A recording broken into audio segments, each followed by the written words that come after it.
சந்தூர் மசால் தோசை உண்டான தேங்காய் சட்னி. இது பொட்டுக்கடலை, உப்பு, கல்லுப்பு, பச்சை மிளகா, புளி கொஞ்சமா, தாளிக்கிறதுக்கு கறி, தேங்காய் கொஞ்சமா.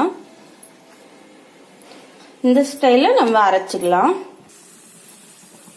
கடுகு, உளுத்தம்பருப்பு, கருவேப்பிலை போட்டு தாளிச்சு கொட்டிடலாம்.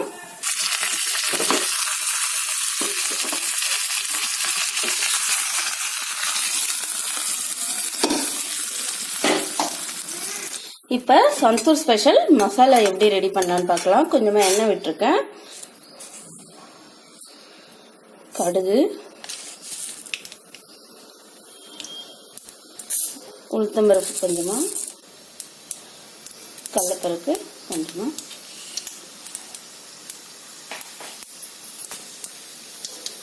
அதுக்கு ஆனியன் நீல வட்டமா கட் பண்ணிக்கோங்க.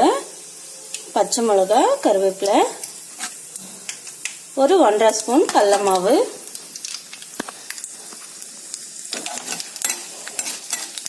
இது சந்தூர்ல ரொம்ப ஃபேமஸான ரெசிபி. இப்போ கடுகு வெடிச்சிச்சு. பச்சை மிளகா ஆட் பண்ணிக்கலாம். நீங்க காரத்துக்கு ஏற்ற மாதிரி ஆட் பண்ணிக்கோங்க. கருவேப்பிலை,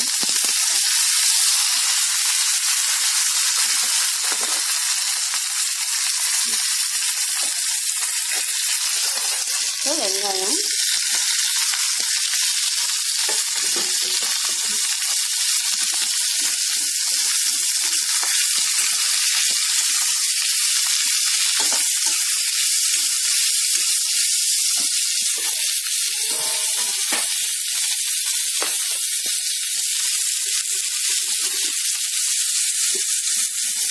மசாலா தேவையான உப்பு,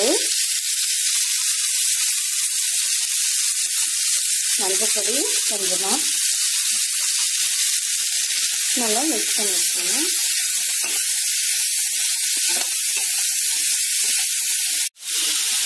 நல்லா மிக்ஸ் பண்ணி வச்சுட்டு ஒரு கிளாஸ் தண்ணி ஊற்றலாம். நல்லா வெங்காயம் பாயில் ஆகட்டும். ஆனியன் நல்லா பாயில் ஆயிடுச்சு. பொட்டேட்டோ ஆட் பண்ணிடலாம். இப்போ பொட்டேட்டோ ஆட் பண்ணிடலாம்.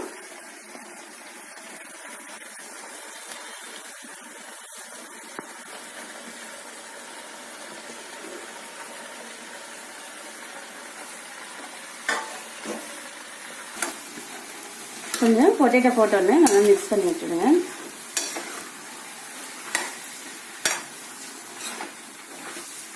நம்ம ரெகுலரா மசாலா செய்யும் போது ஆனியன் கம்மியா ஆட் பண்ணுவோம்.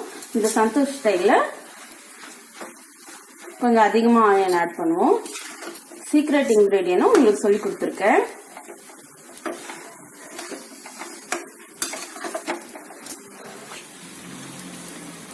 மசாலா நல்லா ஃப்ரை ஆயிடுச்சு.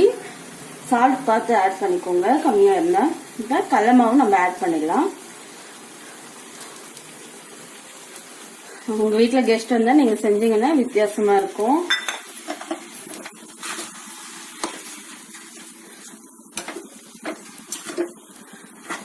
கொஞ்சம் பார்த்து கட்டி இல்லாம மிக்ஸ் பண்ணி விட்டுடுங்க. கட்டி ஆகும், இது சட்டுன்ட்டு மிக்ஸ் பண்ணணும். சந்தூர் ஃபேமஸான மசாலா ரெடி ஆயிடுச்சு. இந்த தோசைக்கு கீ தான் ஆட் பண்ணுவாங்க.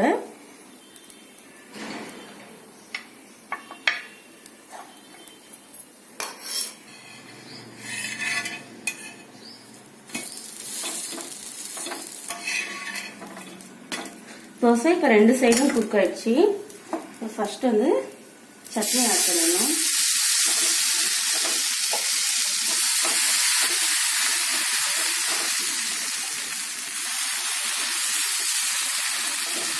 சட்னி ஃபுல்லா ஸ்ப்ரெட் பண்ணிடுங்க.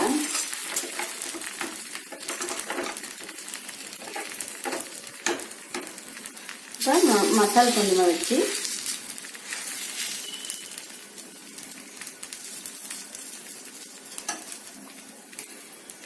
கொஞ்சமா கீ ஆட் பண்ணிக்கலாம். இந்த ஸ்டேஜ்ல தான் கீ இந்த மாதிரி ஆட் பண்ணுவோம்ல. சாப்பிட சாப்பிட ஃப்ளேவர் உள்ள இருந்து வரும். நல்லா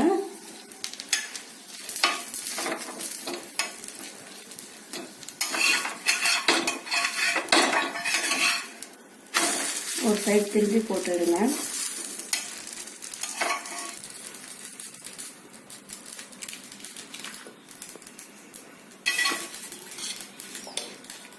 கொஞ்சமா சட்னி மேல டாப்பிங் போட்டுடலாம். கண்டிப்பா வாழை இலையில தான் சர்வ் பண்ணணும். அப்பதான் அந்த ஃபிளேவர் சந்தூர் மசால் தோசையுடைய ஃபிளேவர் கண்டிப்பா கிடைக்கும். வாழை இலையுடைய ஃபிளேவரும் சந்தூர் மசால் தோசையுடைய ஃபிளேவரும் அப்பதான் மிங்கிளாகி உங்களுக்கு ஒன்னா கிடைக்கும். கண்டிப்பா கடலை மாவு மறந்துடாதீங்க. சீக்ரெட் இன்கிரீடியன்ஸ் வந்து கண்டிப்பா போடுங்க, ஆட் பண்ணுங்க. இது கொஞ்சம் டிஃப்ரெண்ட் ஸ்டைலா இருக்கும். கண்டிப்பா ட்ரை பண்ணி பாருங்க. இந்த மாதிரி நிறைய ரெசிபிஸ் வந்து நம்ம சேனல் அப்லோட் ஆயிட்டே இருக்கும். மறக்காம சப்ஸ்கிரைப் பண்ணுங்க, லைக் பண்ணுங்க, உங்க ஃப்ரெண்ட்ஸ்க்கு ஷேர் பண்ணுங்க. பாய்.